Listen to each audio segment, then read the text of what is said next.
Good morning and welcome to our panel discussion. My name is Gang-Yeon Song, Head of Decarbonization R&D Center of Korean Register.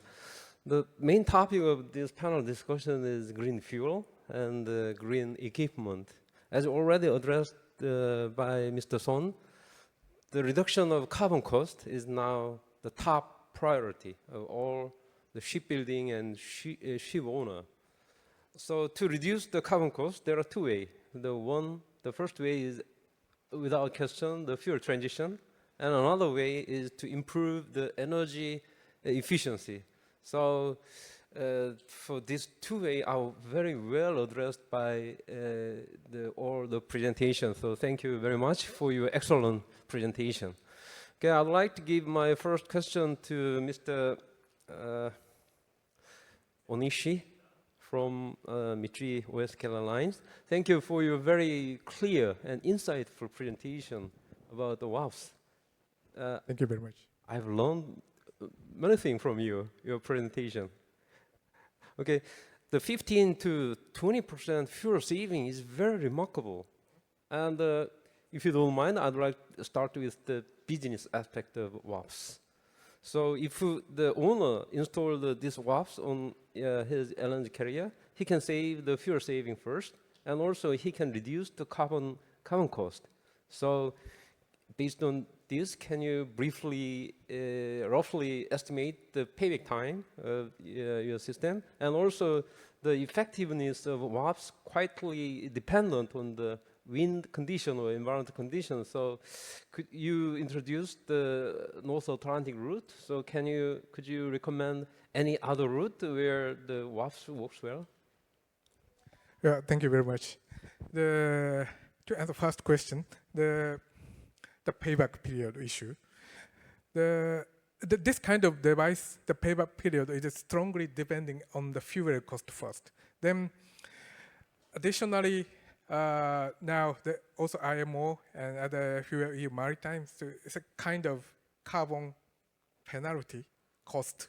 That also affect to the payback period. So let's say the fuel EU maritime, the incentive of the wind propulsion system is maximum 5%. The 5% is sure to affect to the payback period. The 5% penalty, if 5% reduction, if 5% shorter the payback period, so like that.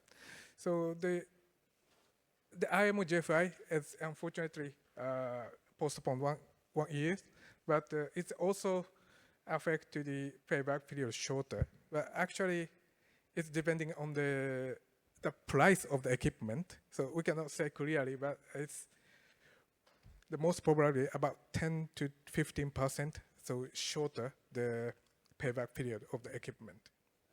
Okay, thank you. And another question is the recommended route. As I explained, the east-west bound route is most preferable because south and north route has some area of the very weak wind area. No wind area around the equator. So east-west route is a better for the wind propulsion system. East-west means Atlantic or North Pacific? Both. Okay. Thank you. Thank you very much. Thank you. The GHG regulation is still uncertain, so it is very difficult to give a clear payback time yet. Okay, thank you.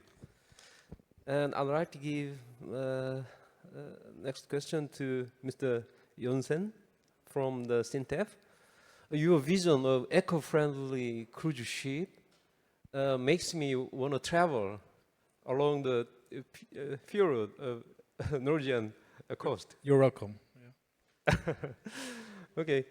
It appears that all feasible energy-saving devices are integrated on the ships. But one of the most frequently asked questions is that we can estimate the effect of single energy-saving devices very exactly. But if several energy ESDs are combined, then the effect can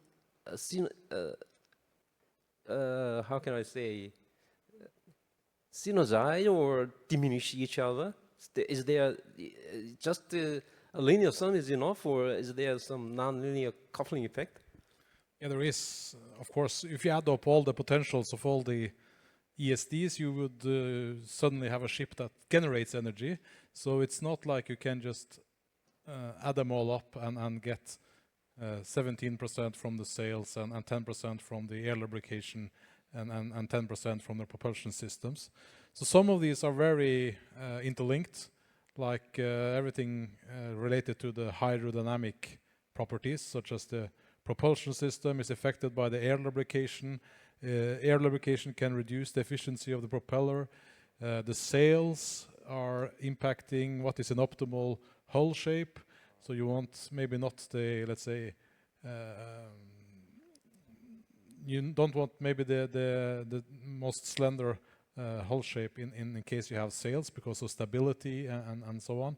So that's why it's really important that you always do a holistic simulation and model tests when combining different ESDs, so that you really can investigate and document the total net effect, which, as you say, is not linear by any means. No. Thank you very much. I think that the 50% energy reduction is so impressive. Then you've got the number by holistic approach to get the number. Yes, and as I said, we have done a lot of simulations, and we have done a lot of, let's say, different variations of how to, number of sails, different type of hull shapes, different propulsion systems, combining them all in simulators, thousands of simulations to optimize and find the best combination of not only which technologies, but also at what sizes these different technologies should be implemented. Okay.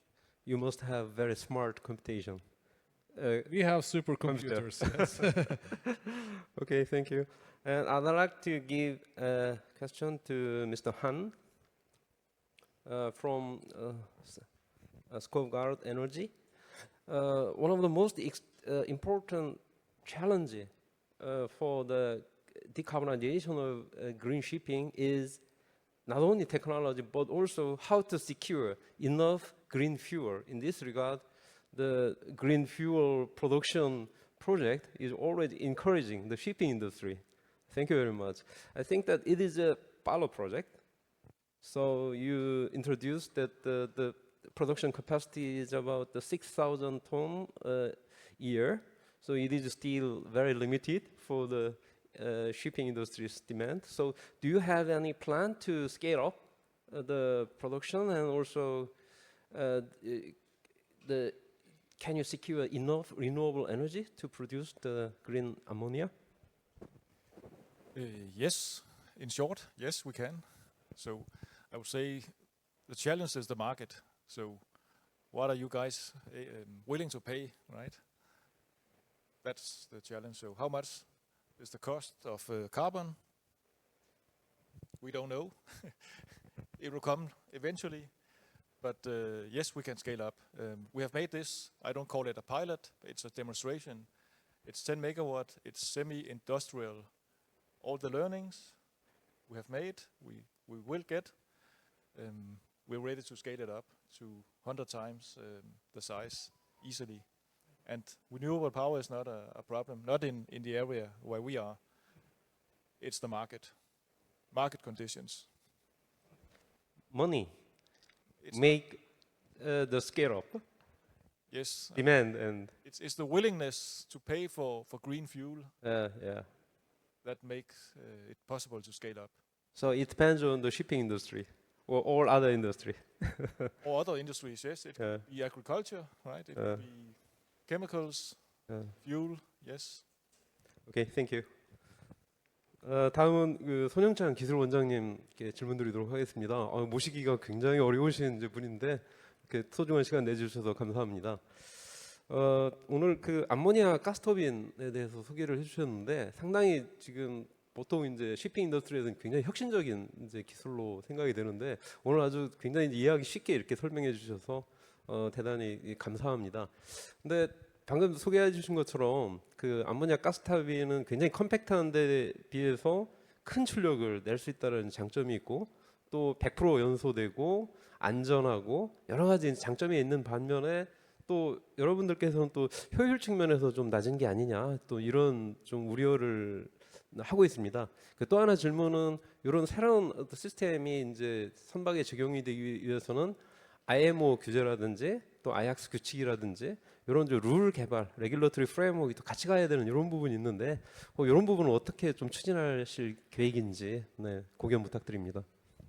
그 효율이 낮은 거는 사실이고요. 그래서 효율이 얼마 정도 낮냐면 가스터빈 이제 보시면 가스 발전소라고 지상에 있지 않습니까? 한전사나 발전사들 뭐 IPP 다 갖고 있는데 그 발전소들 보면은 가스터빈이 있고 걔는 뒤에 배열이 나오기 때문에 약 한 뭐 450에서 500도 정도 배가스가 나오죠. 그 이그조스트 가스로 HRSG라는 걸 넣어서 스팀을 만들고 그 나오는 스팀에 스팀 터빈을 달아서 또 제너레이션을 해서 파워를 얻죠. 그걸 갖다 이제 저희는 컴바인드 사이클이라고 불러요. 왜냐하면 가스터빈은 브레이튼 사이클 베이스로 돌아가는 기관이고 스팀 터빈은 랭킹 사이클을 베이스로 돌다 보니까 두 개의 사이클이 합쳐져서 전기를 만들기 때문에 컴바인드 사이클이라고 부르는데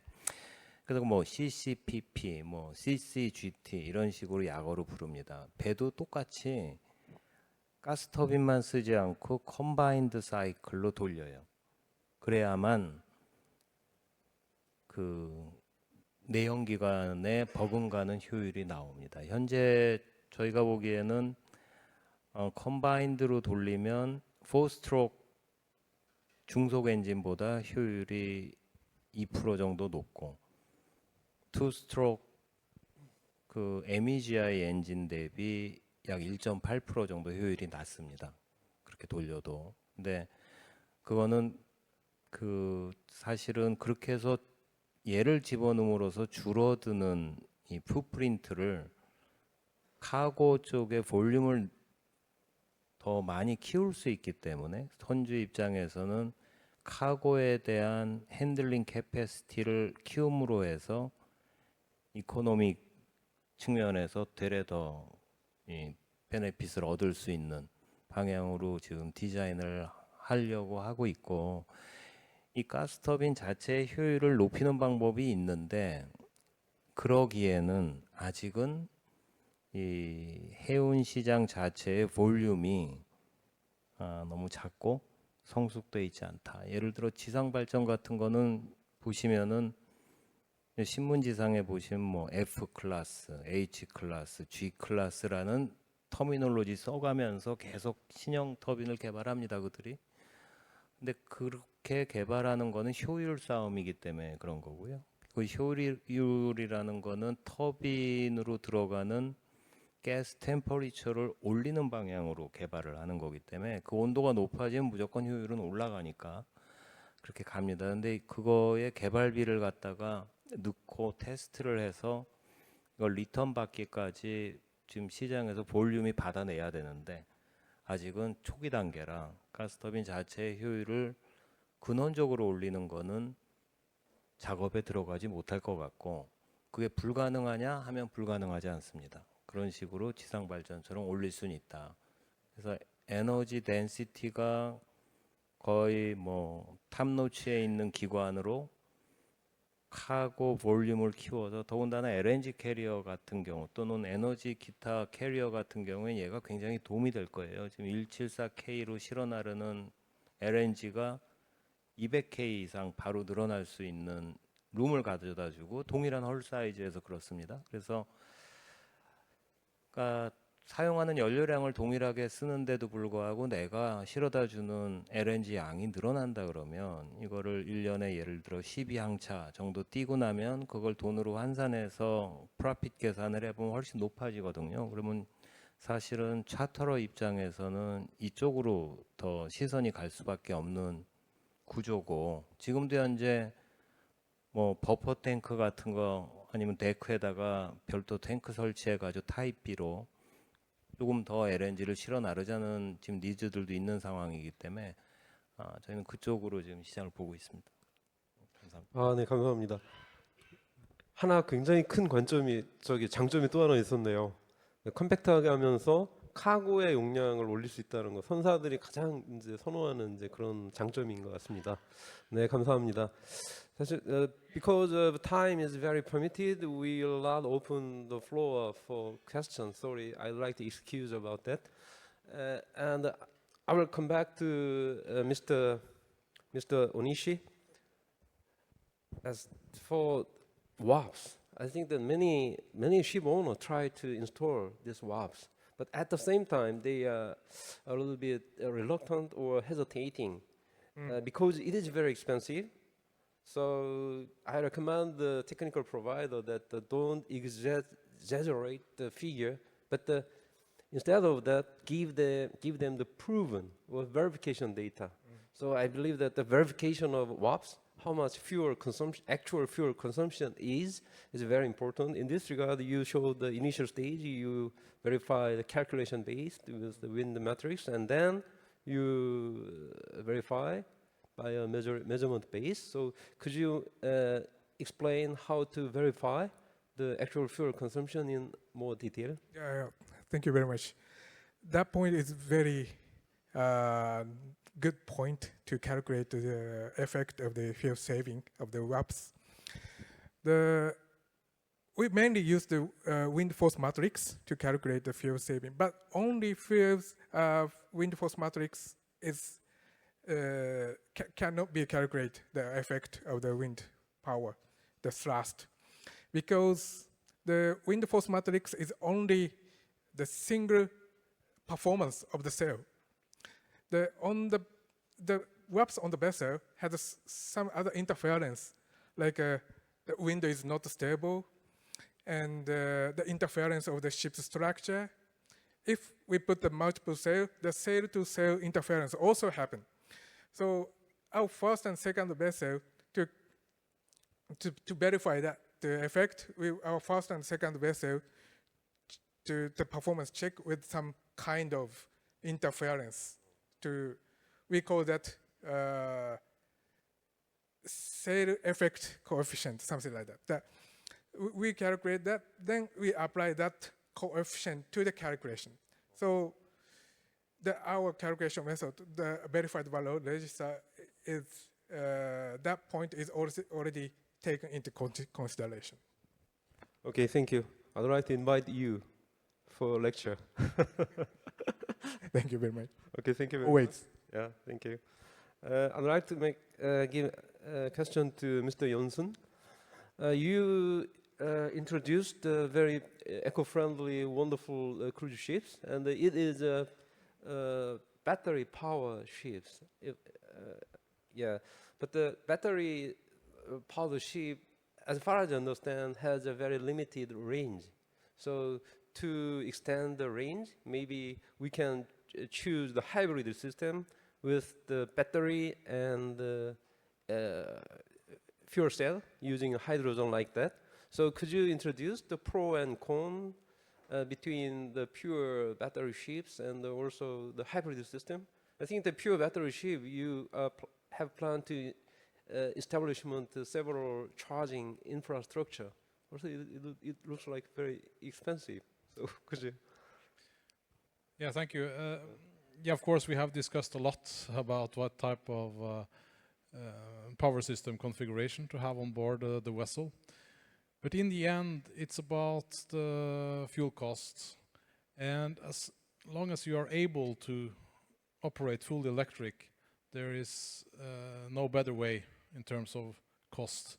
So with the 90% almost efficiency of the whole value chain of electricity, from the power generation to the propeller of the ship, once you introduce either a combustion engine or a fuel cell, and especially if you also has to translate the green electricity into ammonia or hydrogen or even e-methanol, you lose a lot of energy on the route to the propeller.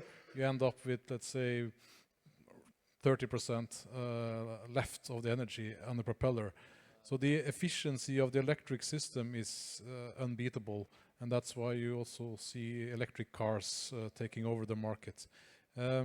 Of course, battery will have a limited range, as you said, but in the case that we have been studying here, because of these frequent port calls that the Coastal Express cruise ship has, with daily stops of 3 to 4 hours where the passengers go into the cities and do their things and excursions, you actually have the time to do the high power charging. So it's actually doable in this case. But of course, if you want to transfer this technology to another type of cruise operator that has longer voyages, of course you would need a hybrid system, and that's already being rolled out. So there's a lot of cruise operators already installing large battery packs, combining it with primarily combustion engines, but also fuel cells coming up.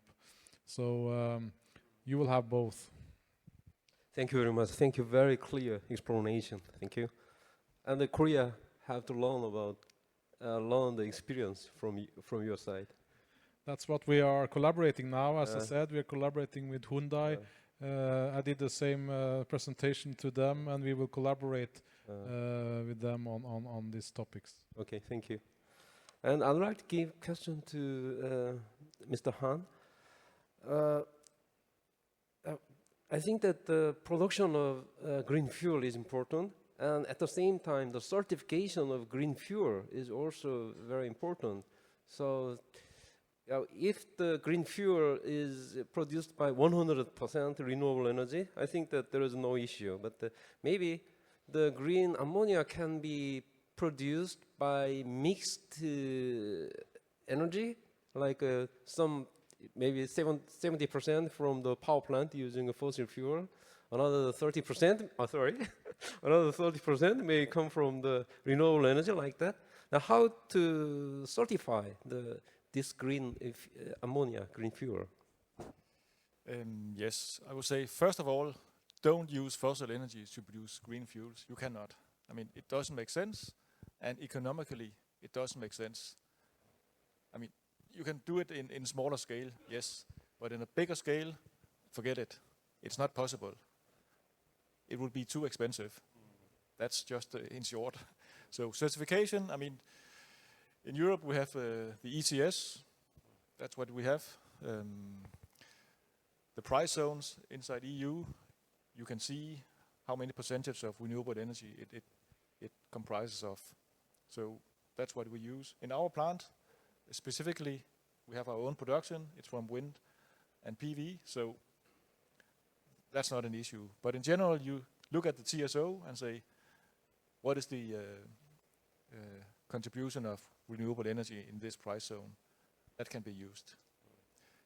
And then I would say, in general, as a comment to when you want to produce green fuels, and you say, should it be this, should it be that, should you electrify and stop there? If you look at an upscale PTX plant, say 1 gigawatt or several gigawatts, the investment cost for the power production would be 80% of that. If you cannot utilize that 80% to its maximum, you don't have a project. So if you can use it and electrify, it's fine. If you cannot electrify and you lose 20, 30, 40%, then you forget something in your electrification. So maybe you should store your energy as a liquid fuel or do a combination, right? It's not only one solution here in this world, several solutions. Okay, thank you. Okay, we have 2 minutes. I think that we need a closing mark. I'd like to ask Mr. Son just a question, but it would be the closing mark. So 지금 약간 이제 요 주제하고 유사하지만 약간 다를 수 있는 것이 지금 95%의 선박이 여전히 HFO를 사용하고 있습니다. 이 95% 선박이 전부 이제 대체 연료로 이제 그 대체 연료 선박으로 이제 건조가 이루어져야 되는 것은 우리 조선소에 굉장히 이제 조선소 기자 잡지에 굉장히 좋은 소식인데 또 한편으로 이제 중국 조선소와의 경쟁이 좀 필요하고요. CSSC, CSIC가 이제 결합이 되면서 이제 거대 이제 공룡 같은 이제 조선 그 중국의 조선소가 만들어지면서 뭐 이렇게 그 조선소 각 조선소당 어떤 특별한 이제 선종만 이렇게 건조하는 이런 생산성을 올리고 뭐 영업이익도 굉장히 이제 커지고 기자 잡지도 공동으로 육성하고 그래서 한국의 조선업이 결국 이제 이런 기회와 또 이제 극복해야 되는 숙제를 이제 동시에 안고 있습니다. 근데 여전히 뭐 인건비나 이런 게 높기 때문에 그런 어떤 가격 경쟁력으로 승부하기는 좀 제가 보기에는 힘들다고 결국 이제 초기술 격차 특히 이제 친환경 또 디지털라이제이션의 이런 그 기술 격차를 벌리는 일이 굉장히 이제 중요하다고 생각합니다. 그래서 우리 그 손 원장님 모시기 굉장히 이제 어려우신데 마지막으로 그런 어떤 그 조선소 간 협업 또 선사 간의 협업 이런 여러 가지 기자재 업체 간의 협업 이런 걸 통해서 결국에 이제 이런 그 중국 조선소의 경쟁을 또 어떻게 극복할 수 있을지 좀 전반적인 좀 고견 부탁드립니다. 너무 어려운 질문을 해주셔갖고 그러니까 저뿐이 아니라 이 조선업에 계신 또는 제조업에 계신 모든 분들이 안고 있는 지금 아주 터프한 고민인데요. 지금 뭐 어떻게 하겠다 이렇게 말씀드리는 거는 주제 넘은 것 같고 아직 저도 답을 뭐 아주 선명하게 찾진 못했습니다. 근데 이제 저희가 느끼고 바라보는 바는 이렇습니다. 그냥 추상적으로 말씀드릴게요. 그 기술 격차 만들어야 되는데 뭘 갖고 기술 격차를 만드느냐라고 질문하시는 분들 많이 계신데 저희는 이렇게 믿고 있습니다. 그러니까 R&D를 한다는 거의 의미가 뭐냐면 결국은 R&D는 축적의 시간이라고 보고요.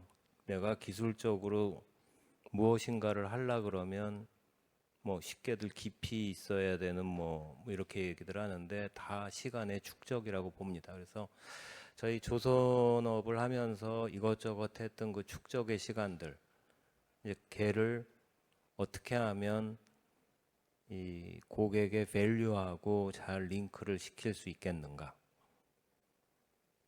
그거는 코스트를 리덕션하는 쪽으로 가는 거랑은 좀 다른 각도 같고요. 그래서 축적과 이제 연결인데 이 조선 쪽에 계셨던 분들이 조선만 바라보는 시각에서는 디퍼런스를 찾을 수가 뭐 있을 수 있는 부분도 있지만 굉장히 어려울 것 같아서 커넥팅 더 더트라는 스티브 잡스의 말을 이쪽 분야에 갖고 들어올 수밖에 없습니다. 그래서 이 여러 가지 다른 인더스트리랑 심지어 인문학에 있었던 것까지 일로 접목을 시켜야만 축적돼 있는 우리의 그 아주 오래돼 있는 한국 조선의 기술이 고객한테 밸류로 전달될 수 있지 않을까. 그 중에 한 축이 가스터빈이라고 생각을 하고요. 그래서 어찌 보면 항공을 하든 제가 여기 있는지도 모릅니다. 그래서 그와 같은 다양한 시도만이 사실은 좀 색다른 밸류를 만들어서 다시 우리가 치고 나갈 수 있는 힘의 근원이 되지 않을까 이렇게 믿습니다. 이상입니다. 감사합니다. 네, 원장님 감사합니다. Thank you for paying attention to us. Thank you all distinguished speaker for your excellent presentation. Thank you very much.